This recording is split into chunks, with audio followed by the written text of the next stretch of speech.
ഇതിന്നിപ്പോൾ രാത്രിയാണ്. രാത്രി 1.5 കപ്പ് കടല വെള്ളത്തിൽ ഇടാൻ വേണ്ടിയിട്ട് പോവാം.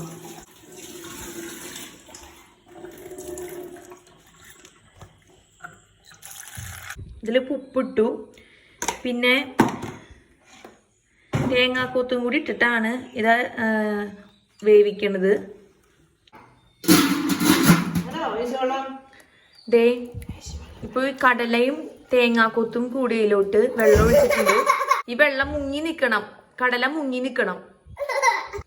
ഈ തേങ്ങാക്കൊത്ത് ഓപ്ഷണലാട്ടാ. ഈ തേങ്ങാക്കൊത്തിന് പകരമായിട്ട് നമ്മൾ ഈ കടല ഓലത്തുന്ന സമയത്ത് നമുക്ക് തേങ്ങ ചിരകിയതായാലും ചേർത്ത് കൊടുത്താൽ മതി. അതും നല്ല ടേസ്റ്റാ.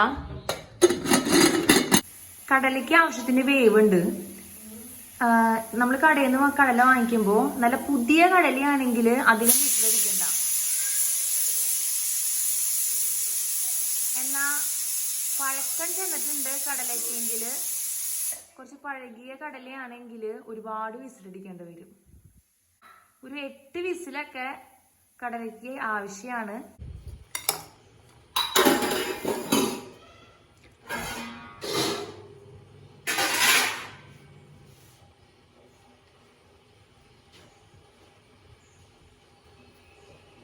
കണ്ട ഈ വേവ്. എന്നാൽ ഇതിൽ ഒരുപാട് വെള്ളവും ഇല്ല കേട്ടാ. നമ്മളിത് നിറഞ്ഞു നിൽക്കെ വെള്ളം ഒഴിച്ചെങ്കിലും ഇതിൽ പുതിയ വെള്ളമൊക്കെ കറക്റ്റ് പറ്റി. നിങ്ങൾക്ക് കുറച്ച് വെള്ളം ആയിട്ട് കുറച്ച് ഗ്രേവി പോലത്തെയാണ് കടലക്കറി ഇഷ്ടമെങ്കിൽ വെള്ളം കുറച്ച് കൂടുതൽ ഒഴിക്കാം. ഇത് കടല വലുത്താൻ വേണ്ടിയിട്ട് ഉള്ളി നന്നാക്കി വെച്ചിട്ടുണ്ട്. 6 വെളുത്തുള്ളി, പിന്നെ അതേ സവാള കടല വലുത്താൻ വേണ്ടിയിട്ട് ഇവിടെ അരിഞ്ഞ് റെഡിയാക്കി വെച്ചിട്ടുണ്ട്. ഈ വെളുത്തുള്ളി ചതച്ചിടാനാണ് പോണത്.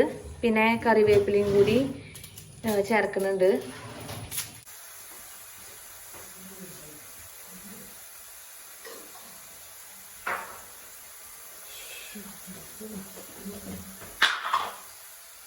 വെളുത്തുള്ളിയുടെ തൊണ്ടോട് കൂടിയിട്ടാണ് ചതച്ചിട്ടേക്കുന്നത്.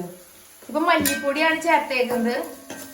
മല്ലിപ്പൊടി 1 ടീസ്പൂൺ ചേർത്തിട്ടുണ്ട്.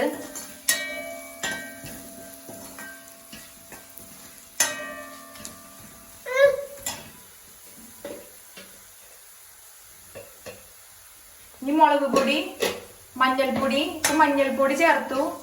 മഞ്ഞൾപ്പൊടി വളരെ കുറച്ച് 1/4 ടീസ്പൂൺ ചേർക്കുന്നുള്ളൂ.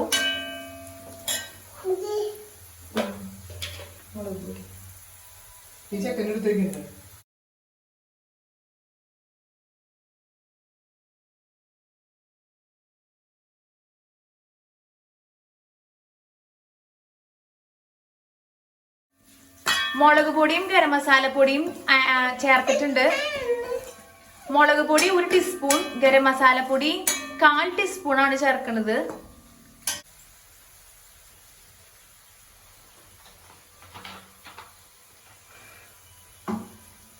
ചോക്ലേറ്റ് നോക്കട്ടുണ്ടോ?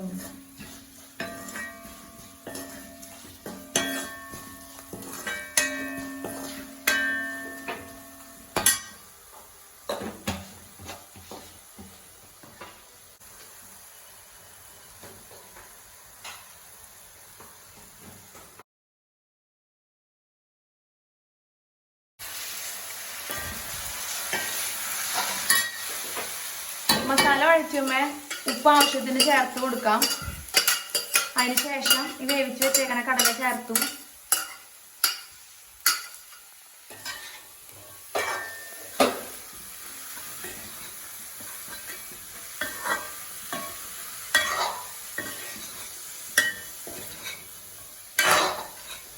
ഈ തേങ്ങ ചിരകിയത് ചേർക്കുകയാണെങ്കിൽ നമ്മൾ എന്താ ചെയ്യോ? അത് എപ്പോഴും ചേർക്കുന്നതാണ്.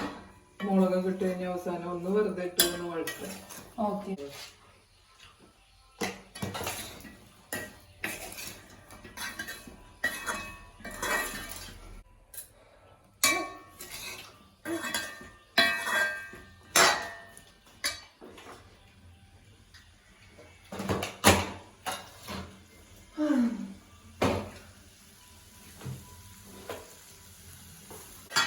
മസാലയൊക്കെ നന്നായിട്ട് ഇളക്കി യോജിപ്പിച്ച് കടലയായിട്ട് ചേർത്ത് ഞാൻ മൂടി വെക്കണം.